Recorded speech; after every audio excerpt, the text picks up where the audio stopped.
أعوذ بالله من الشيطان الرجيم.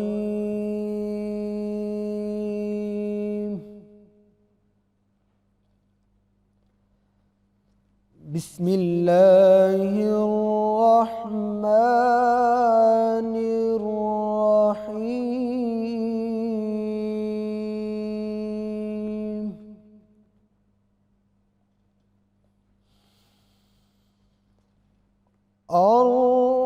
الرحمن علم القرآن خلق الإنسان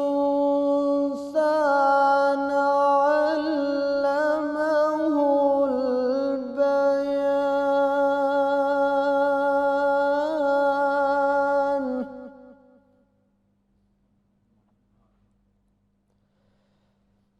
الشمس والقمر بحسبان والنجم والشجر يسجدان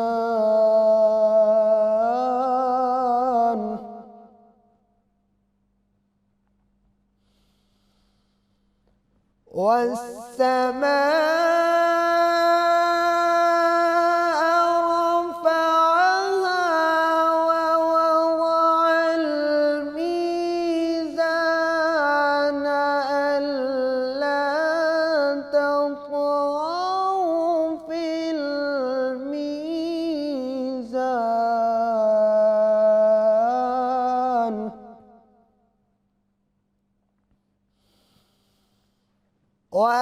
وأقيموا الوزن بالقسط ولا تخسروا الميزان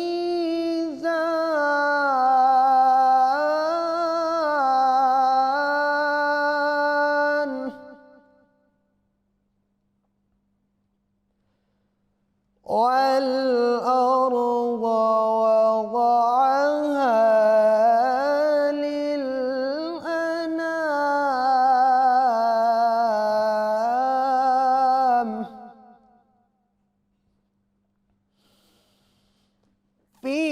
فيها فاكهة والنخل ذات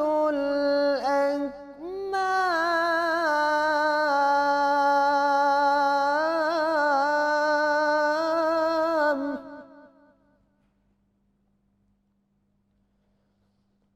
والحب ذو العصف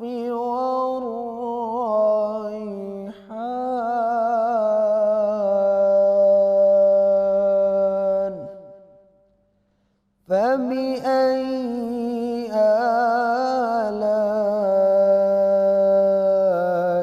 ربكما تكذبان؟ صدق الله العظيم. جزاک اللہ، سبحان اللہ. قاری محمد احسان صاحب نے بہت ہی جناب خوبصورت انداز میں کلام الہی کی خوبصورت آیات مبارکہ کی تلاوت فرمائی ہے، اور اس آیت مبارکہ کا ترجمہ میں آپ لوگوں کے ساتھ شیئر کرنا چاہوں گی. اور اس آیت مبارکہ میں فرمان الہی باری تعالیٰ ہے کہ رحمان ہی نے قرآن سکھایا اور اس نے انسان کو پیدا کیا، اسے بولنا سکھایا. سورج اور چاند ایک حساب سے چل رہے ہیں اور بیلیں اور درخت سجدہ کر رہے ہیں، اور آسمان کو اسی نے بلند کر دیا اور اس میں ترازو قائم کیا تاکہ تم تولنے میں زیادتی نہ کرو اور انصاف سے تولو اور تول نہ گھٹاؤ.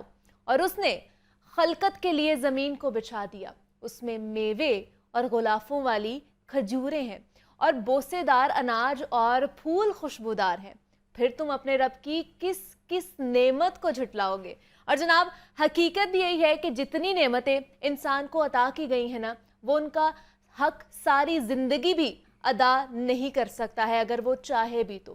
ہمارے لیے اس سے بڑی نعمت اور کیا ہو سکتی ہے کہ اس نے ہمیں اشرف المخلوقات بنایا ہے۔ اللہ تعالیٰ کی اپنی مخلوق پر نعمتوں کی بارش ہر وقت تواتر سے برس رہی ہوتی ہے اور ہر ذرہ کائنات اس مونم حقیقی کی رحمتوں کے مقدس بوجھ تلے دبا ہوا ہے۔ کوئی ایسی شے نہیں ہے جسے اس رب کریم کی شان رحمت سے حصہ نہ ملا ہو، اور مخلوق کا عدم سے وجود میں آنا ہی اس کے فضل اور کرم سے ہے۔ اس کی نعمتوں کی تمام مخلوقات پر فراوانی کے ساتھ اللہ تعالیٰ کے یہ بے پایا کرم ہے کہ اس نے ہم مسلمانوں کو دوسروں سے زیادہ رحمت کا حصہ عطا فرمایا ہے۔ اور اپنی ذات کے اعتبار سے جناب ہم غور کریں نا تو ہمیں سمجھ ضرور آئے گا کہ اللہ تعالیٰ کی نعمتیں کس کس طور پر ہمیں حاصل ہیں، اور خدا نے ہمیں ماہ سیام کے بابرکت مہینے سے نوازا ہے۔ ماہ سیام کا آغاز ہو چکا ہے، آج پہلا روزہ ہے، اور ہم جاگو لاہور کی رمضان ٹرانسمیشن لے کر آپ سب کے خدمت میں حاضر ہو چکے ہیں۔ میں ہوں آپ کی میزبان منیبہ آصف، اور جناب یہ جو سلسلہ ہے نا یہ پورے ماہ رمضان میں اسی طرح جاری و ساری رہنے والا ہے۔ اور اب بڑھتے ہیں اپنے پروگرام کی طرف اور بات کچھ کر لیتے ہیں انسان پر اللہ تعالیٰ کی نعمتوں کے حوالے سے۔ تو انسانی جسم نا اللہ تعالیٰ کی بہترین تخلیقات میں سے ایک ہے۔ ایک ایک اعضاء خدا کی وحدانیت کا ثبوت پیش کرتا ہے، اور ہمارا جسم مختلف اعضاء سے مل کر ہی بنا ہوتا ہے۔ تو جناب بڑھتے ہیں اپنے پروگرام کی طرف، اور بات ہو رہی تھی جیسے انسان پر اللہ تعالیٰ کی نعمتوں کے حوالے سے، تو انسانی جسم اللہ تعالیٰ کی بہترین تخلیقات میں سے ایک ہے، اور ایک ایک اعضاء نا اللہ تعالیٰ کی وحدانیت کا ثبوت پیش کرتا ہے۔ ہمارا جسم مختلف اعضاء سے مل کر بنا ہوا ہے، اور باقی اعضاء کی طرح گردے انسانی جسم کا انتہائی اہم حصہ ہے اور انتہائی اہم فعل بھی انجام دے رہے ہوتے ہیں۔ گردے جسم میں پانی کی مقدار کو کنٹرول کر کے جسم میں پیدا ہونے والے زہریلے مادوں کو خارج کر دیتے ہیں، مطلب ایکسکریٹ کر دیتے ہیں، اور دونوں گردے 24 گھنٹے ہی مسلسل کام کر رہے ہوتے ہیں۔ اور رمضان المبارک کے روزوں میں پانی اور غذا پر کنٹرول کے نتیجے میں انسان کے میٹابولزم میں تبدیلی کچھ آ جاتی ہے، اور جس کے جہاں انسانی جسم کے دیگر حصوں پر اثرات مرتب ہوتے ہیں وہیں گردوں پر بھی اثر پڑتا ہے۔ تو گردوں کی بیماریاں بھی ہمارے ملک میں پاکستان میں بہت عام ہوتی جا رہی ہیں، تو پانی کی کمی سے ان کو گردے کی تکلیف بڑھ سکتی ہے۔ تو ماہ رمضان میں گردوں کی بیماری کو کن کن احتیاطی تدابیر کی ضرورت ہو سکتی ہے، اور پانی کی کمی انسانی صحت پر کیا کیا اثرات مرتب کر سکتی ہے، اس پر آج ہم بات کریں گے۔ ہمارے ساتھ اس وقت موجود ہے ماہر امراض گردہ و مثانہ ہے پروفیسر ڈاکٹر علی ثقلین صاحب ہیں۔ ڈاکٹر صاحب میں آپ کو خوش آمدید کہتی ہوں، اور آج ہم نے بات کرنی ہے گردوں کے حوالے سے۔ تو مجھے بتائیے گا گردے کی بیماریاں اور روزے کے حوالے سے ہمارے ناظرین کو کچھ آگاہ کریں کہ جدید سائنس اس حوالے سے اب کیا کہتی ہے۔ جی بسم اللہ الرحمن الرحیم، السلام علیکم۔ آج جو یہ دنیا نیوز اور لاہور نیوز نے یہ جو انیشیٹو لیا ہے کہ بھئی رمضان کی جو آپ کی جو ٹرانسمیشن ہے اور صحت کے حوالے سے جو آپ کا یہ آج کا جو پروگرام ہے، یہ میں سمجھتا ہوں کہ ناظرین کے لیے بہت فائدہ مند ہوگا، اور ہمیں اسی طرح آج کی جو باتیں ہوں گی اگر وہ لوگ اس کو اپنا کر، خاص طور پر جو گردے کی بیماریوں کے مسائل ہیں اس کو جو ان پیشنٹ سن لیں گے تو میں سمجھتا ہوں کہ یہ اس کا بہت فائدہ ہوگا۔ تو رمضان جو فاسٹ جس کو ہم انگلش میں کہتے ہیں، اس کے اوپر بڑی سائنس میں تحقیق ہوئی ہے، اور مزے کی بات یہ ہے کہ یہ تحقیق جو ہے یہ بیرون ملک جو انگریز ہیں انہوں نے کی ہے۔ مسلم ممالک میں تو ڈیفینیٹلی ہوتی ہے، لیکن انگریزوں نے بھی اس پہ کی ہے۔ اور سب سے جو اچھی بات اس میں ملی ہے، انہوں نے مختلف بیماریوں میں مختلف پیشنٹس کو یہ روزے رکھوا کر اور ان کی باڈی میں ان بیماریوں اور باقی ساری چیزوں کو ٹٹولا۔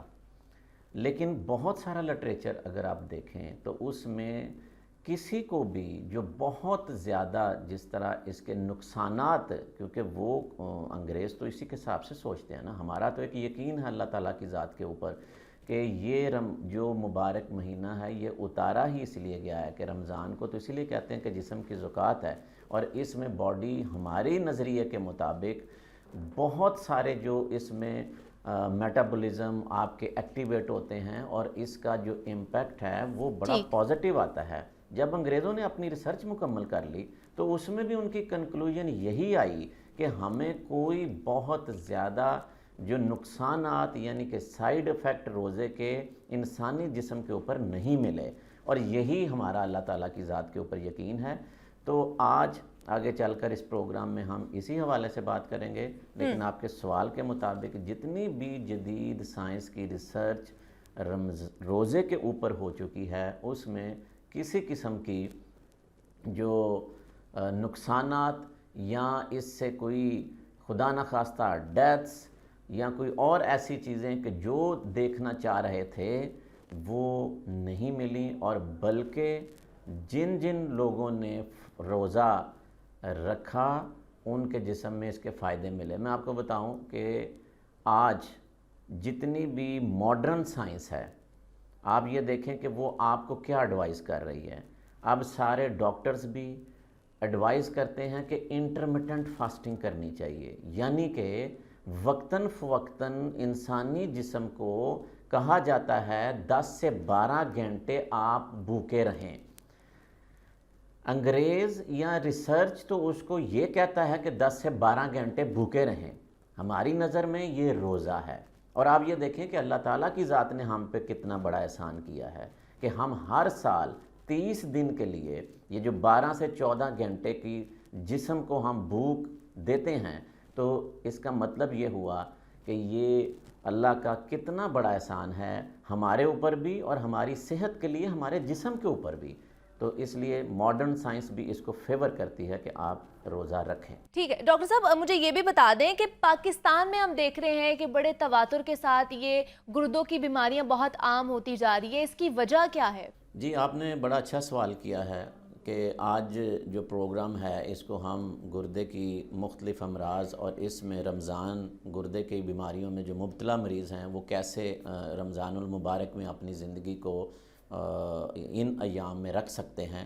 تو گردے کی جو بیماریاں ہیں یہ پوری دنیا میں بہت زیادہ جو ہے نا وہ تیزی سے بڑھنے والی یہ بیماری ہے، اور پاکستان میں بھی دیکھیں کہ پاکستان میں بھی اس کا نمبر بہت بڑھتا جا رہا ہے۔ ایک اندازے کے مطابق پوری دنیا میں تقریباً 950 ملین کے قریب جو ہیں وہ لوگ گردے کی مختلف بیماریوں کا شکار ہو چکے ہیں۔ اگر ہم پاکستان کی طرف آتے ہیں تو پاکستان میں ہر 7واں شخص گردے کی کسی نہ کسی بیماری میں مبتلا ہے، اور پاکستان میں جو گردے کی بیماریاں ہیں یہ ہر سال 25,000 سے 30,000 کے قریب جو اموات ہیں وہ گردے کی بیماریوں کی وجہ سے ہو رہی ہیں۔ تو یہ بالکل ایسی ایک چیز ہے کہ جس کے اوپر جو ہے نا وہ ہمیں اور حکومت کو سب کو مل کر کام کرنے کی ضرورت ہے، اور اس کا دن بدن بوجھ بڑھتا جا رہا ہے۔ اب یہ ہو کیوں رہا ہے؟ اس کے لیے سب سے اہم چیز یہ ہے کہ ہمیں پہلے وجوہات جاننی ہوں گی کہ گردے کی بیماریوں کی وجوہات کیا ہیں۔ وجوہات کو جاننے کے ساتھ ہی ہم اس کے اوپر کنٹرول کریں گے تو ہی ہم اس بیماری کو کم کر سکیں گے۔ اب پوری دنیا میں جو گردے کی بیماریوں کی جو سب سے بڑی وجہ ہے وہ ہے ڈائبٹیز یعنی کہ شوگر کا مرض۔ دوسرے نمبر پر ہے بلڈ پریشر کا بڑھ جانا یعنی کہ ہائپر ٹینشن۔ تیسرے نمبر پر گردے کی جو اندرونی کچھ بیماریاں ہیں جسے ہم گلومیرولونیفرائٹس کہتے ہیں اپنی ٹرم میں۔ چوتھے نمبر پر دیکھا جائے تو گردے میں پتھریاں بن جانا۔ اچھا، اس کے بعد دوائیوں کا غیر ضروری استعمال جو کہ ہمارے معاشرے میں بدقسمتی سے بہت زیادہ ہے، اور میں یہ تصور کرتا ہوں کہ یہ جو 5ویں نمبر والی وجہ ہے یہ پہلی دوسری نمبر پر آتی ہے، اور خاص طور پر ان دوائیوں میں اگر دیکھا جائے تو جو درد کی دوائیاں ہیں، پین کلرز جو ایک گروپ ہے NSAIDs کا، وہ لوگ بے دریغ استعمال کرتے ہیں، کیونکہ ہمارے ہاں پریسکرپشن ڈرگ یعنی کہ نسخے کے اوپر میڈیکل سٹور سے دوائی لینے کا تو ابھی تک کوئی قانون اس کے مطابق عمل پیرا نہیں ہے۔ تو ہر گھر جو ہے وہ ماشاءاللہ منی میڈیکل سٹور ہے، تو اٹھاتے ہیں اور خود ہی بغیر ڈاکٹر سے کنسلٹ کیے ہوئے ہم پہلا علاج تو گھر میں ہی کرتے ہیں۔ تو یہ جو دوائیوں کا بے دریغ اور غیر ضروری استعمال ہے یہ بھی گردوں کو متاثر کرتا ہے۔ اس کے بعد کچھ وراثتی بیماریاں ہیں، جس طرح گردے میں رسولیاں تھیلیاں بن جانا، وہ والا عمل ہے۔ تو یہ مختلف بیماریاں اب اگر دیکھیں تو وجوہات میں کہ جس طرح میں نے بتایا کہ اگر پہلی 2 وجوہات دیکھیں کہ شوگر اور بلڈ پریشر ہے، پوری دنیا میں شوگر ہر چوتھا بندہ جو ہے وہ شوگر کی مرض میں مبتلا ہے، اور پاکستان میں بھی ہر چوتھا 5واں شخص شوگر میں ہے. اگر ہم بلڈ پریشر کو دیکھ لیں، شوگر اور بلڈ پریشر کو ملا لیں نا، تو گردے کی بیماریوں کے جو 60% کے قریب جو مریض ہیں نا، وہ ان 2 بیماریوں میں صرف مبتلا ہیں. تو یہی 2 مین بڑی وجہ ہیں. اگر ہم شوگر کنٹرول کر لیں، اگر ہم بلڈ پریشر کو اچھا کنٹرول رکھیں، تو میں سمجھتا ہوں کہ ہم جو یہ گردے کی بیماریوں کا جو تیزی سے نمبر بڑھتا جا رہا ہے، اس پہ کنٹرول کرنے میں ہم کامیاب ہو سکتے ہیں. ٹھیک ہے جی. پروفیسر ڈاکٹر علی ثقلین، ماہر امراض گردہ و مثانہ ہمارے ساتھ موجود تھے. ڈاکٹر صاحب، آپ کا بے حد شکریہ کہ آج آپ یہاں پر تشریف لے کر آئے اور اتنے امپورٹنٹ ٹاپک کے اوپر آپ نے ہمارے ساتھ گفتگو کی ہے. اور بہت ساری چیزیں ہیں جو آج ہمیں اس سے متعلق پتہ چل گئی ہیں کہ اگر جو لوگ گردے کے مرض میں مبتلا ہیں تو وہ کس طرح روزہ رکھ سکتے ہیں، کون کون سی چیزوں سے انہوں نے اجتناب کرنا ہے تاکہ ان کی بیماری جو ہے وہ زیادہ بڑھ نہ جائے، اور خود کو کس طرح فٹ رکھنا ہے، اور روزے کی اہمیت کے حوالے سے بھی انہوں نے ہمیں بتایا ہے. جو صحت مند لوگ ہیں وہ کس طرح احتیاط کر کے ان گردوں کے مرض سے یا گردوں کی بیماریوں سے چھٹکارا حاصل کر سکتے ہیں. تو جناب، یہ امپورٹنٹ ٹاپک تھا جس پر ہم نے بات کی ہے، اور امید کرتے ہیں کہ آپ کو بہت چیزیں آج سمجھ آ گئی ہوں. جناب، آگے بڑھتے ہیں اور سیگمنٹ ہمارا قصص الانبیاء، جس میں ہم تاریخ اسلام کے اہم واقعات کے حوالے سے بات کریں گے اور آپ کے ساتھ شیئر کریں گے. تو روئے زمین پر دنیا بھر کے مسلمانوں کے لیے سب سے مقدس جگہ بیت اللہ یعنی کہ خانہ کعبہ ہے. اور زمین پر نا خانہ کعبہ پہلا گھر ہے جو اللہ تعالیٰ کی عبادت کے لیے بنایا گیا تھا. اور اس کی تعمیر کے حوالے سے ایک خوبصورت قصہ آپ کے ساتھ میں شیئر کرنا چاہوں گی کہ حضرت ابراہیم علیہ السلام مکہ میں حضرت اسماعیل علیہ السلام سے ملنے آتے تھے، اور تب تک حضرت اسماعیل علیہ السلام بھی بڑے ہو گئے ہوئے تھے. تو طوفان نوح کے بعد نا خانہ کعبہ کی صرف بنیادیں ہی رہ گئی تھیں. تو حضرت ابراہیم علیہ السلام نے خانہ کعبہ کو دوبارہ سے تعمیر کرنے کا ارادہ کیا، اور حضرت اسماعیل علیہ السلام کے ساتھ مل کر انہوں نے خانہ کعبہ کی تعمیر شروع کر دی. تو حضرت اسماعیل علیہ السلام کے پاس ان کے پاس ایک پہاڑی تھی، اور وہاں سے وہ انہیں پتھر لا کر دیا کرتے تھے تعمیر کے لیے، اور اپنے والد صاحب کے ساتھ ان کا کام کروایا کرتے تھے، ان کا ہاتھ بٹایا کرتے تھے، ان کی ہیلپ کیا کرتے تھے. تو حضرت ابراہیم علیہ السلام اور حضرت اسماعیل علیہ السلام خانہ کعبہ کی تعمیر کے ساتھ ساتھ اللہ تعالیٰ سے اس دوران دعا بھی کیا کرتے تھے. اور وہ کیا دعا کرتے تھے کہ اللہ تو ہمارے کام کو قبول فرما، بے شک تو سننے اور جاننے والا ہے. اے اللہ تو ہمیں اور ہماری اولاد میں سے ایک فرما بردار جماعت بنا. اے اللہ ہمیں عبادت کے طریقے سمجھا. اے اللہ ہماری توبہ قبول کر، بے شک تو ہی توبہ قبول کرنے والا ہے. اے اللہ ہم پر رحم فرما. اور خانہ کعبہ کی تعمیر کے بعد نا اللہ تعالیٰ نے حضرت ابراہیم علیہ السلام کو حکم فرمایا کہ میرے برابر کسی کو شریک نہ کرنا، میرے گھر کو طواف کرنے والوں، رکوع اور سجدہ کرنے والوں کے لیے پاک اور صاف رکھنا.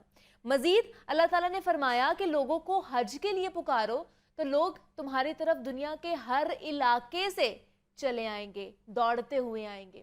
اور آج بھی آپ کو پتہ ہے کہ اس پکار پر دنیا سے لاکھوں لوگ حج کرنے آتے ہیں. وہ جہاں پر بھی بستے ہیں لیکن وہ حج کرنے آتے ہیں. حجرہ اسود ایک جنتی پتھر ہے، اور حجرہ اسود کو بوسہ دینا جو خانہ کعبہ کی دیوار میں فکس ہے اس وقت، لوگ اس پتھر کو چومتے ہیں، وہاں کا نظارہ کرنا چاہتے ہیں، اس کو محسوس کرنا چاہتے ہیں. اور کہا جاتا ہے کہ ہمارے نبی صلی اللہ علیہ وسلم نے اسے چوما تھا، اس لیے ہم اسے چومنا چاہتے ہیں. اور حجر اسود کا پہلا نام حجر اسفند تھا، اور یہ ایک سفید پتھر تھا، اور لوگ اس کو بوسہ دیتے ہیں. اور اس طرح خانہ کعبے کی تعمیر مکمل ہوئی. تو اللہ پاک ہم سب کی بخشش اور مغفرت فرمائے، آمین. جناب مزید بھی آپ سے بات کریں گے، لیکن یہاں وقت ایک چھوٹی سی بریک کا، آپ نے کہیں نہیں جانا. ملتے ہیں اس بریک کے بعد.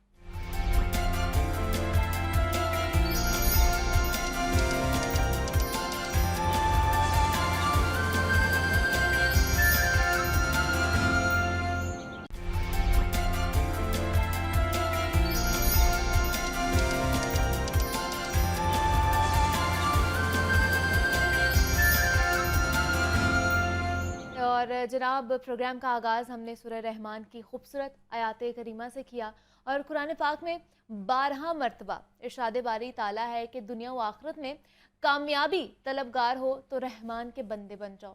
رحمان کا بندہ کون ہوتا ہے اور ہم رحمان کے بندے کیسے بن سکتے ہیں، اس پر ہم رہنمائی حاصل کریں گے معروف عالم دین ہمارے ساتھ اس وقت موجود ہیں، پروفیسر ڈاکٹر سرفراز احمد اوان ہمارے ساتھ اس وقت موجود ہیں، ان سے رہنمائی حاصل کرتے ہیں۔ آج جس عنوان پر ہم گفتگو کر رہے ہیں وہ ہے رحمان کے بندے قرآن کریم کی روشنی میں۔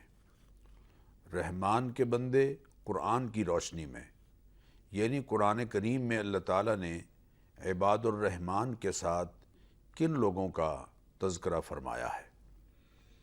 وہ لوگ کہ جن کو اللہ تعالیٰ نے خود یہ فرمایا کہ یہ رحمان کے بندے ہیں، اور ان کی صفات خود اللہ تعالیٰ نے قرآن کریم میں بیان فرمائی ہیں، وہ کون ہیں؟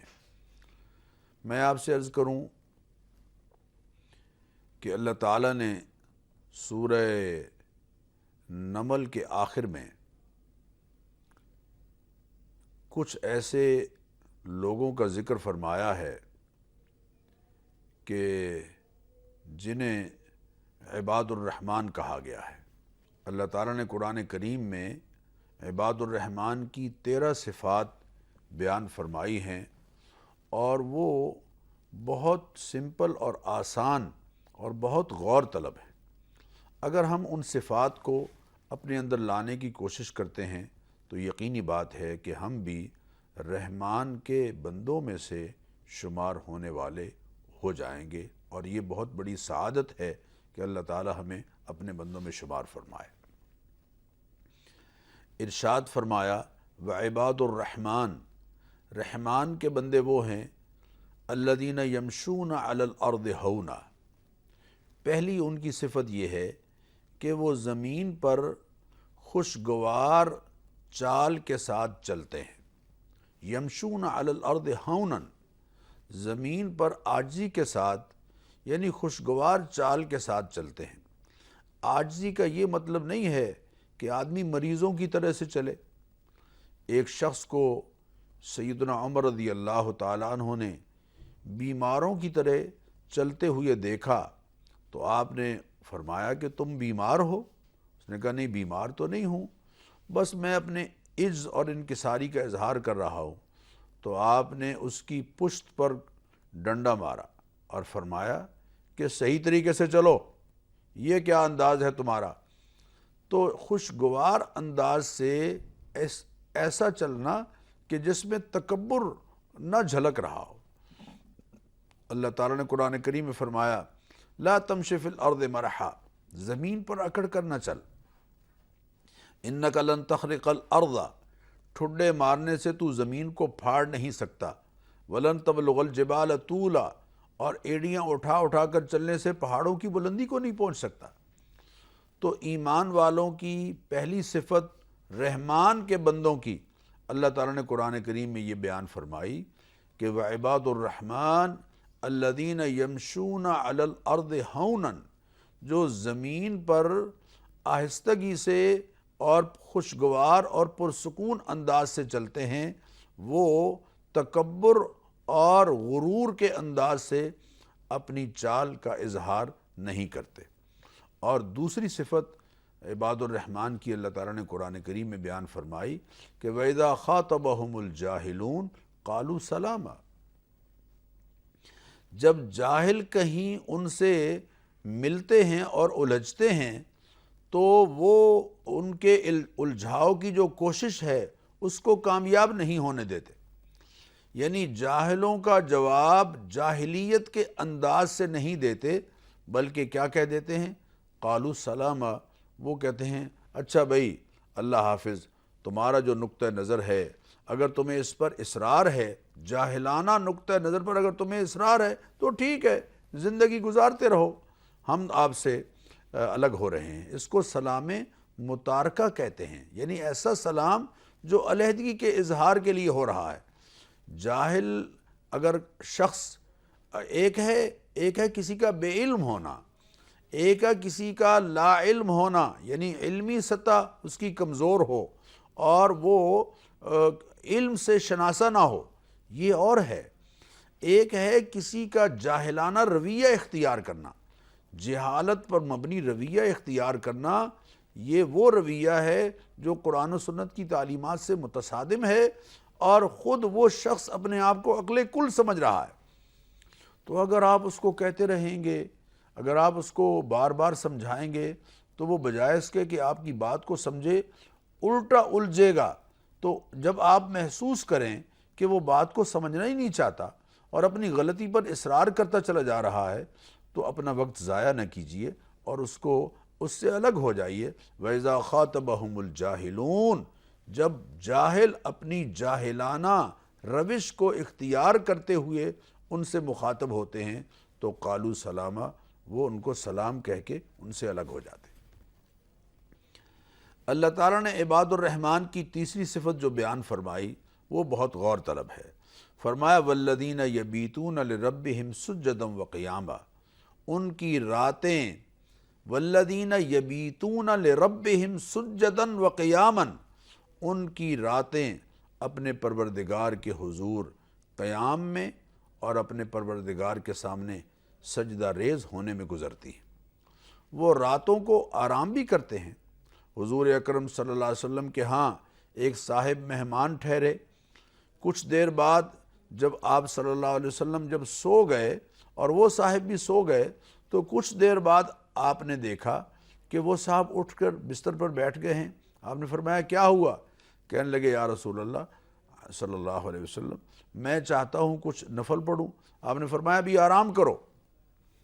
کچھ دیر بعد پھر جب اٹھے تو پھر فرمایا بھی آرام کرو، اور پھر آخر میں جب آپ صلی اللہ علیہ وسلم خود سحری میں تہجد کے لیے بیدار ہوئے اٹھے تو آپ نے ان سے فرمایا ان لنفسک علیک حقا، تمہاری جان کا بھی تم پر حق ہے، ولزوجک علیک حقا، تمہاری اہلیہ کا، بیوی پر شوہر کا، شوہر پر بیوی کا حق ہے۔ اور اللہ تعالیٰ نے قرآن کریم میں فرمایا لا تسرفوا کلوا واشربوا ولا تسرفوا، کھاؤ پیو لیکن اسراف نہ کرنا، زائد از ضرورت ایک اینٹ بھی نہیں لگنی چاہیے اور زائد از ضرورت ایک روپیہ بھی خرچ نہیں ہونا چاہیے۔ یہ ہمارے دین کی تعلیم ہے۔ اور ضرورت کے بغیر خرچ کرنا یہ تبذیر ہے، اور تبذیر کے بارے میں تو اللہ تعالیٰ نے فرمایا لا تبذر تبذیرا، غیر ضروری خرچ مت کرو، غیر ضروری خرچ مت کرو، جہاں ضرورت نہیں ہے وہاں خرچ مت کرو۔ ان المبذرین کانوا اخوان الشیاطین، اس لیے کہ غیر ضروری اخراجات بڑھانے والے اور خرچ کرنے والے یہ تو شیطان کے بھائی ہیں، شیاطین کے بھائی ہیں۔ ان المبذرین کانوا اخوان الشیاطین، اور شیاطین کے بھائی کیوں کہا جا رہا ہے؟ اس لیے کہ وکان الشیطان لربہ کفورا، شیطان اپنے رب کا ناشکرا ہے۔ مال کو غیر ضروری خرچ کرنے والا بھی دراصل مال کی ناقدری کر رہا ہے، ناشکری کر رہا ہے۔ مال کو ضائع نہ ہونے دیں، یہ بڑی مشکل سے کمایا جاتا ہے، یہ بڑی محنت سے کمایا جاتا ہے۔ جو لوگ ناجائز ذرائع سے مال کماتے ہیں یقین وہ ناجائز اور غیر ضروری پھر خرچ بھی کرتے ہیں، جیسے آتا ہے ویسے ہی چلا بھی جاتا ہے۔ عباد الرحمن کی صفت یہ ہے کہ اذا انفقوا لم یسرفوا، جب وہ خرچ کرتے ہیں تو اسراف نہیں کرتے، ولم یقتروا، اور بخل بھی نہیں کرتے۔ بخل کا مطلب کیا ہے؟ ضرورت ہے لیکن خرچ نہیں کر رہے۔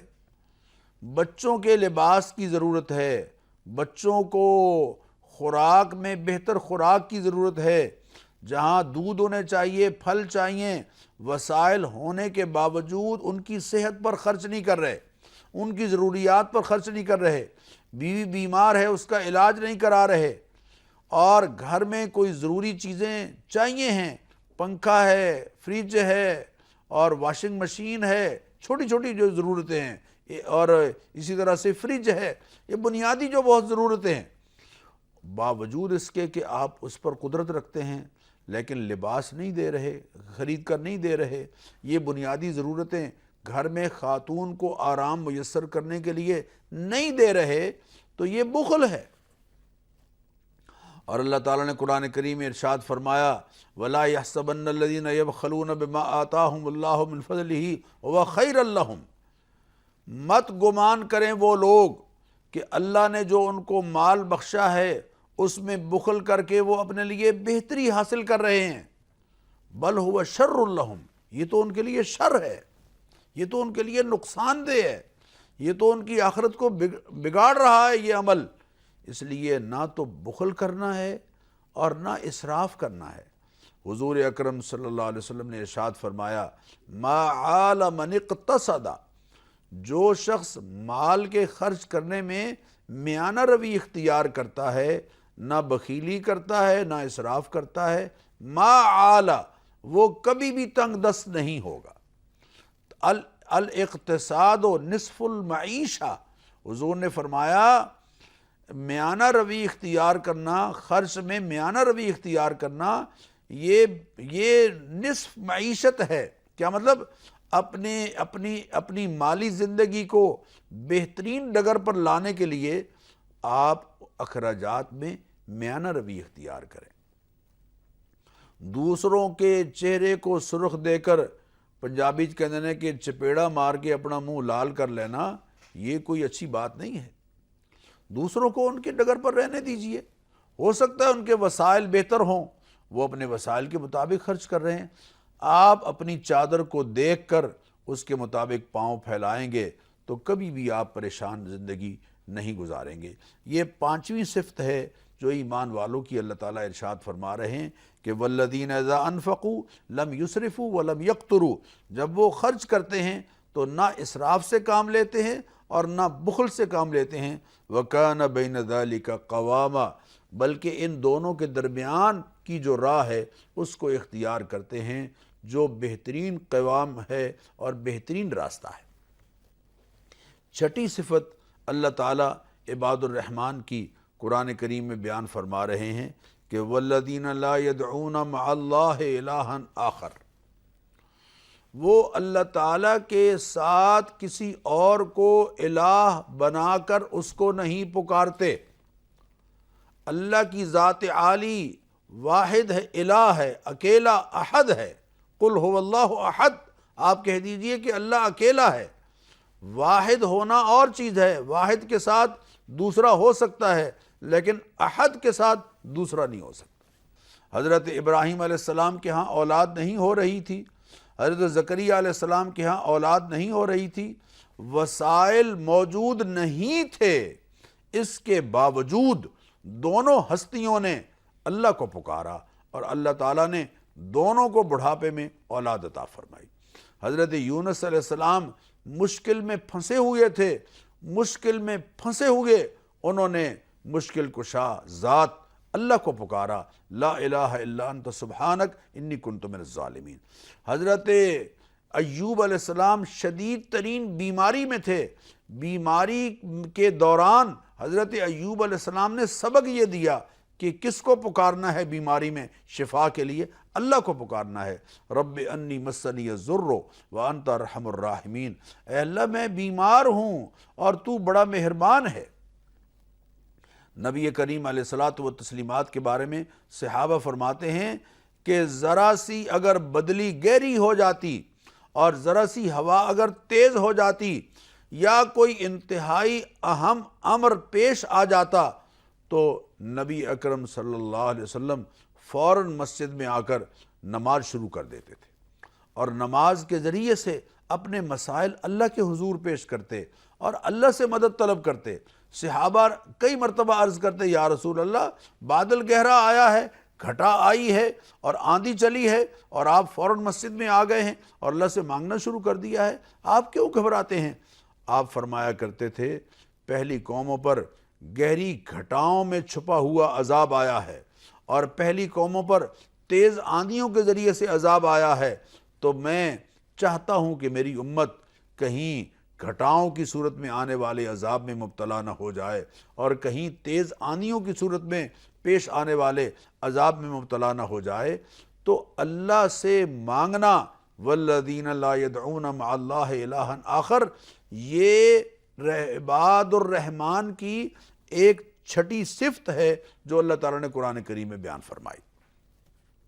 اسی طرح معزز ناظرین، جو 7ویں صفت اللہ تعالیٰ نے قرآن کریم میں بیان فرمائی ہے وہ بھی بہت غور طلب ہے، اور وہ ہے لا یقتلون النفس التی حرم اللہ الا بالحق، جو جان محترم ٹھہری ہے، جس کا قتل اللہ نے حرام ٹھہرایا ہے، ناحق کسی جان کو قتل نہیں کرتے۔ کسی انسان کا قتل پوری انسانیت کا قتل ہے، ناحق قتل، کسی انسان کا ناحق قتل پوری انسانیت کا قتل ہے۔ کتبنا علی بنی اسرائیل انہ من قتل نفسا بغیر نفس فکأنما قتل الناس جمیعا، قرآن کریم کے الفاظ ہیں کہ جس نے کسی جان کو ناحق قتل کیا وہ اس نے پوری انسانیت کو قتل کیا، وہ چاہے مسلمان ہو یا کافر ہو، ہر ایک کی جان محترم ہے، مسلمان ہو یا کافر ہو، بحیثیت انسان ہر جان کا احترام ضروری ہے۔ اور کسی مسلمان کو قتل کرنا یہ تو اتنا بڑا جرم ہے کہ نبی کریم علیہ الصلاۃ والتسلیمات نے ارشاد فرمایا لو ان اہل السماء والارض اشترکوا فی دم مؤمن لاکبہم اللہ فی النار، اگر بالفرض والمحال زمین کے تمام لوگ کسی ایک مسلمان کے قتل میں شریک ہوں، اللہ سب کو اوندے منہ جہنم میں ڈال دے گا۔ یہ بہت بڑا جرم ہے، یہ معمولی بات نہیں ہے۔ حضور نے فرمایا کہ سب سے بہترین اللہ کو پسندیدہ وہ ہے جو اللہ کے کنبے کے ساتھ اچھا سلوک کر رہا ہے۔ الخلق عیال اللہ، مخلوق اللہ کا کنبہ ہے۔ فاحب الخلق الی اللہ من احسن الی عیالہ، اللہ کی مخلوق میں سب سے پیارا اللہ کو وہ ہے جو اللہ کے کنبے کے ساتھ اچھا سلوک کر رہا ہے۔ اللہ تعالیٰ اس بات سے پاک ہیں کہ اللہ کی کوئی بیوی ہو یا اللہ کی کوئی اولاد ہو، لیکن اللہ شفقت کے طور پر مخلوق کو اپنا کنبہ قرار دے رہے۔ یہ شفقت ہے اللہ کی جو اپنی مخلوق پر ہے۔ تو میں تو یہ کہوں گا کہ دین پورے کا خلاصہ دو چیزیں ہیں۔ ناظرین اس بات کو ذرا ذہن میں جگہ دیجئے کہ پورے دین کا خلاصہ دو چیزیں ہیں، ایک ہے اطاعت لامر اللہ، اللہ کے حکم کی بجا آوری، ایک ہے اطاعت لامر اللہ، اللہ کے حکم کی بجا آوری، اور دوسرا ہے اللہ کی مخلوق کے ساتھ پیار۔ اللہ کا حکم بجا لانا اطاعت لامر اللہ، اور دوسری چیز کیا ہے؟ اللہ کی مخلوق کے ساتھ اچھا رویہ اختیار کر۔ اطاعت لامر اللہ والشفقت علی خلق اللہ، اطاعت لامر اللہ پہلی بات اور الشفقت علی خلق اللہ دوسری بات۔ اللہ کے امر کو بجا لانا اور اللہ کی مخلوق پر شفقت، یہ دو باتیں اللہ کا قرب آپ کو میسر کر۔ ٹھیک ہے جی، معروف عالم دین پروفیسر ڈاکٹر سرفراز احمد اوان صاحب ہمارے ساتھ موجود تھے اور انہوں نے بڑی اچھے طریقے سے اور تفصیلاً رہنمائی فراہم کی ہے ہمیں کہ ہم نے کس طرح اسلام میں آگے بڑھنا ہے، یا کس طرح ہم رحمان کا بندہ، اللہ کا بندہ کس طرح بن سکتے ہیں، اور کیا کیا نیکیاں ہم کر سکتے ہیں، اور جتنی نیکیاں میرے خیال سے ہم لوگ رمضان مبارک میں کریں گے اس کا دگنا ثواب ہمیں حاصل ہوگا۔ ویسے تو اللہ تعالیٰ کہتا ہے کہ تم نیکی کرو میں تمہیں ثواب دوں گا، لیکن رمضان میں یہ خاص طور پر بتایا گیا ہے قرآن پاک میں بھی کہ جتنی نیکی آپ کریں گے اس کا 10 گنا ثواب آپ کو رمضان میں حاصل ہوتا ہے۔ تو زیادہ سے زیادہ جناب ہمیں نیکیاں کرنی چاہیے۔ جناب مزید بھی ہم نے اسی طرح کی گفتگو کرنی ہے، بہت ساری چیزیں ہیں جو ہم نے آپ کے ساتھ شیئر کرنی ہے، لیکن یہاں وقت تو ایک چھوٹی سی بریک، آپ نے کہیں نہیں جانا، ملتے ہیں اس بریک کے بعد۔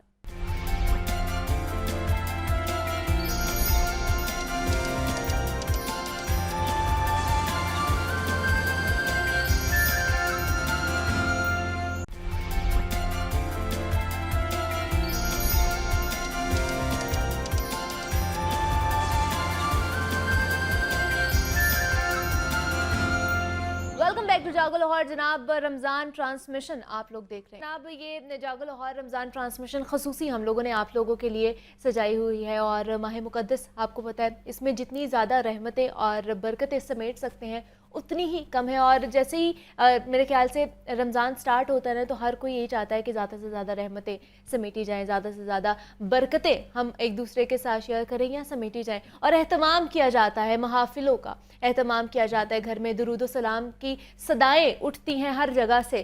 تو ہم نے بھی سوچا کہ کیوں نہ اپنے اس شو میں یا اپنے اس پروگرام میں ہم بھی تھوڑا ماحول ایسا بنا لیں کہ ہم لوگ اللہ باری تعالیٰ کے حوالے سے تھوڑی سی گفتگو کریں، نعت خوانی کا اہتمام اہتمام کرے. تو ہمیں اس وقت جوائن کیا ہے محمد شاہد علی عاجز صاحب ہیں اور محمد شہباز چاند صاحب نے ہمیں جوائن کیا ہے. بزم کونین ہے. میں آپ دونوں حضرات کو خوش آمدید کہتی ہوں. اور آپ پہلا روزہ آج ہم لوگ جاری و ساری ہے, ماہ رمضان کا آمد ہو چکی ہے اور بڑی رحمتوں اور برکتوں والا مہینہ ہے. سب سے پہلے تو میں جاننا چاہوں گی اس کی تھوڑی سی اہمیت اور فضیلت آپ لوگ ہمیں بیان کر دیں.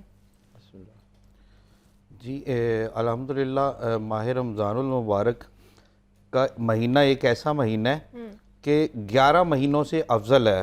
یہ مہمان مہینہ ہے. اس مہینے کی بڑی برکتیں ہیں. اس مہینے میں اگر کوئی انسان ایک نماز پڑھتا ہے تو اس کو بے شمار نمازوں کا ثواب ملتا ہے. اگر کوئی ایک نیکی کرتا ہے اس کو بے شمار نیکیوں کا اس کا اجر ملتا ہے. اس کی بڑی فضیلتیں ہیں ماہ رمضان المبارک کی. بالکل بالکل ایسے ہی ہے. تو مجھے بتائیے پہلے سب سے پہلے آپ کون سا کلام ہماری نظر کرنے والے ہیں؟ حمد باری تعالیٰ سے آغاز کریں گے, اس کے اندر ہی درود پاک کے 2-3 اشعار پڑھ کے, تو پھر اس کے بعد وائنڈ اپ انشاءاللہ. ضرور ضرور چلیں.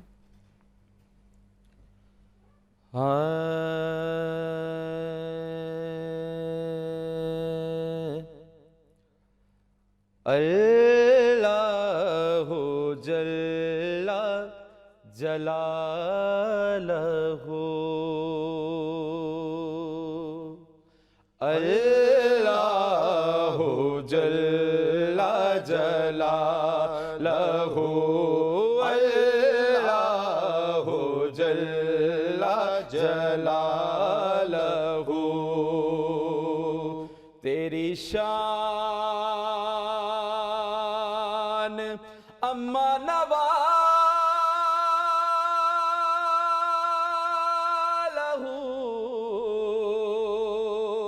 اللہ جل جلالہ اللہ جل جلالہ. تو رحیم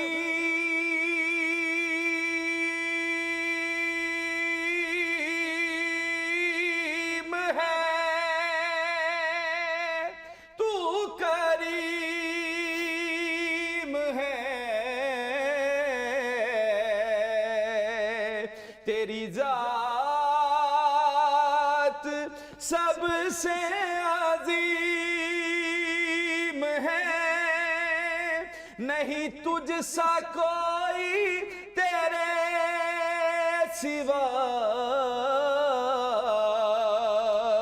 ہر دل میں ہے تیری جستجو, ہے یہاں بھی تو ہے وہاں بھی تو, اللہ جل جلالہ اللہ جل جلالہ. میں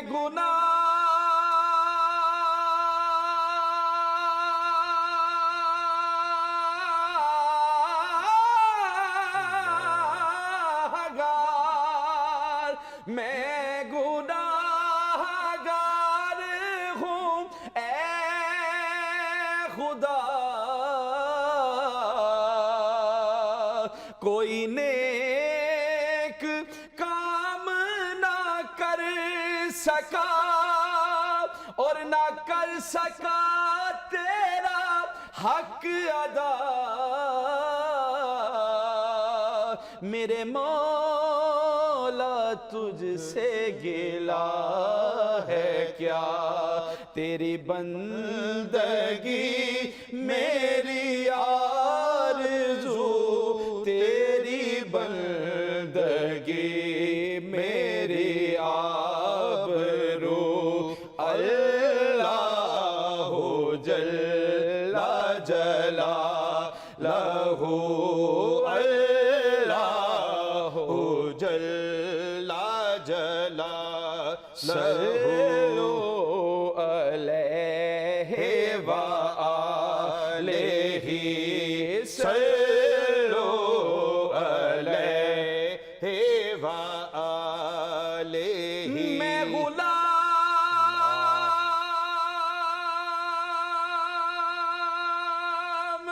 ابن غلام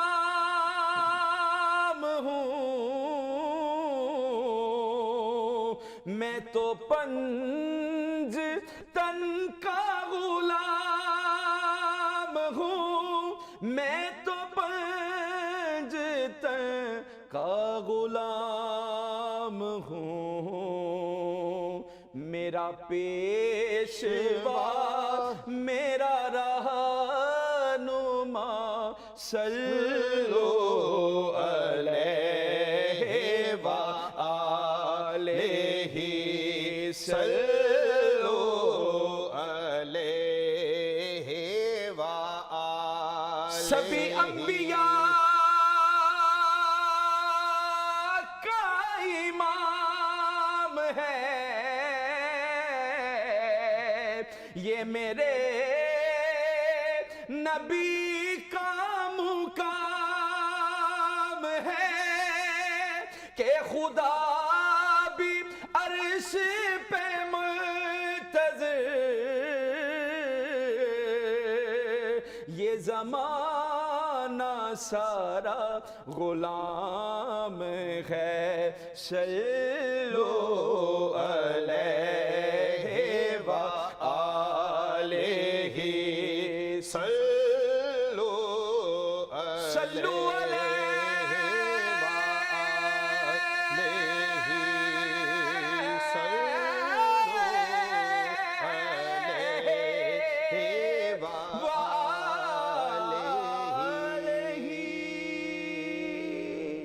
سبحان اللہ، سبحان اللہ، جزاک اللہ، بہت ہی خوب آپ نے کلام پیش کیا، ہم نے باری تعالیٰ پیش کی ہے، جزاک اللہ، سبحان اللہ، بہت ہی عمدہ اور بہت ہی خوبصورت طریقے سے آپ نے ہم نے باری تعالیٰ ہمارے ساتھ جو ہے وہ پیش کی ہے۔ اور مجھے بتائیے گا کہ یہ ماہ رمضان جیسے ہی شروع ہوتا ہے تو محفلوں کا اہتمام کیا جاتا ہے، تو آپ لوگوں کو بلایا جاتا ہے، نعت خوانوں کو وہاں پہ بلایا جاتا ہے تاکہ وہ نعت خوانی کرے، حمد باری تعالیٰ سنائی جائے۔ تو رمضان میں روزے کی حالت میں بھوک اور پیاس پیچھے چھوڑ کے جب وہاں پر جا کے آپ لوگ نعت خوانی کرتے ہیں تو کیا محسوس کیا کرتے ہیں؟ اعوذ باللہ من الشیطان الرجیم، بسم اللہ الرحمن الرحیم۔ بڑی برکتوں اور سعادتوں والا یہ ماہ مبارک ہے، تو ہم جہاں پر بھی جاتے ہیں، ایک تو یہ ہے کہ الحمدللہ جب سے ہوش سنبھالا ہے بچپن سے ہی روزہ کبھی چھوڑا نہیں، یہ ہماری روٹین ہے الحمدللہ۔ اللہ پاک استقامت عطا کرے، ہم سب کو استقامت عطا کرے اس کے اوپر۔ اور دوسرا یہ کہ رمضان شریف میں زیادہ محافل ہوتی ہیں اور زیادہ کمپٹیشن ہوتے ہیں نعت کے حوالے سے، تو پھر روزے کی حالت ہوتی ہے، تو یہ اللہ اور اس کے رسول کی برکت ہی ہوتی ہے صرف، کہ وہی ایک مدد عطا کرتے ہیں جن کا ہم کلام پڑھتے ہیں، یہ ان کے سوا تو پھر کوئی بھی نہیں ہے، تو وہ ظاہر سی بات ہے کہ ہم پڑھتے ہیں وہی برکت عطا کرتے ہیں۔ ضرور ضرور۔ تو شاہد صاحب اور شہباز صاحب، اگلا کون سا کلام آپ لوگ ہمیں سنانے والے ہیں؟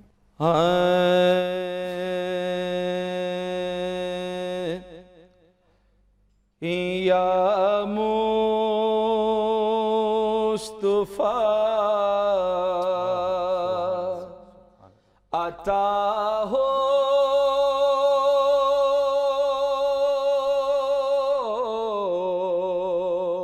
یا مصطفیٰ عطا ہو، یا مصطفیٰ عطا ہو، پھر اذن حاضری کا کر لوں نظارہ، آ کر میرے آقا کر لوں نظارہ، آ کر سرکار کی گلی کا، یا مصطفیٰ عطا ہو، یا مصطفیٰ عطا ہو، ایک بار تو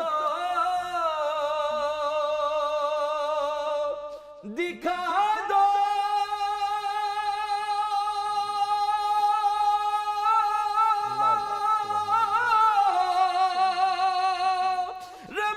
رمضان میں مدینہ،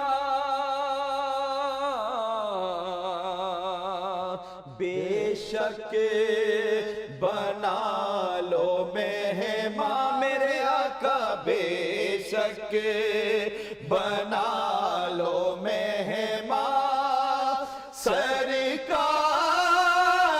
دو گری کا بے شک بنا لو مہمان سرکار دو گری کا یا مصطفیٰ عطا ہو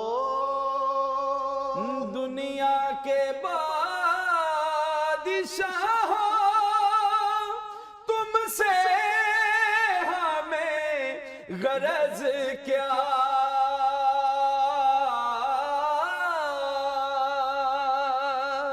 دنیا کے بادشاہ تم سے ہمیں غرض کیا منگتا ہوں میں تو منگتا میرے آقا منگتا ہوں میں تو منگتا سرکار کی گلی کا منگتا ہوں میں تو منگتا سرکار کی گلی کا یا مصطفیٰ عطا ہو میزان پر کھڑے ہیں اعمال تل رہے ہیں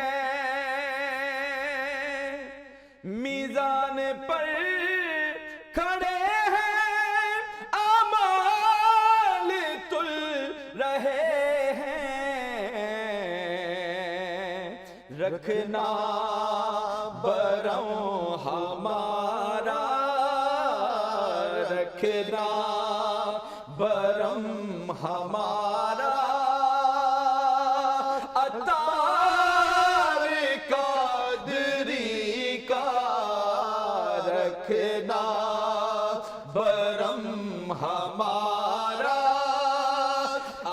عطار قادری کا یا مصطفیٰ عطا ہو پھر اذن حاضری کا کر لوں نظارہ آ کر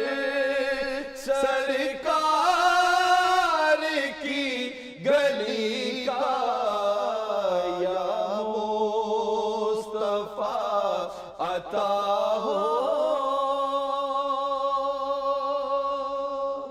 جزاک اللہ بہت ہی خوبصورت محمد شاہد علی عاجز صاحب اور محمد شہباز چاند صاحب بس میں کونین ہمارے ساتھ موجود ہیں. آپ دونوں حضرات کا بہت شکریہ کہ آپ لوگوں نے یہاں پر آئے اور اتنی خوبصورت محفل سجائی آپ لوگوں نے. اور جناب آج فرسٹ رمضان المبارک تھا, پہلا روزہ ہم لوگوں نے رکھا ہوا ہے اور آپ لوگ بھی اپنے گھر میں ہماری یہ ٹرانسمیشن دیکھ رہے تھے جو ہم نے خصوصی رمضان ٹرانسمیشن آپ لوگوں کے لیے سجائی ہے. بہت سے گیسٹ سے آج ہم نے آپ کی ملاقات کروائی ہے اور یہ جو تواتر کا سلسلہ ہے یہ رمضان کی ٹرانسمیشن ہے یہ پورے رمضان اسی طرح جاری و ساری رہے گی. فضیلت کے بارے میں جانیں گے, رمضان کی کیا فضیلت ہے, ہمیں کیا کیا کرنا چاہیے. تو جناب آج کی جو ٹرانسمیشن کا وقت ہے وہ ختم ہو چکا ہے, مجھے آپ نے اجازت دینی ہے. کل دوبارہ سے نئے مہمانوں کے ساتھ نئے ٹاپکس کے ساتھ آپ کی خدمت میں حاضر ہوں گے. اپنا بہت سارا خیال رکھیے گا, کل آپ سے دوبارہ ملاقات ہوگی. تب تک کے لیے اللہ حافظ.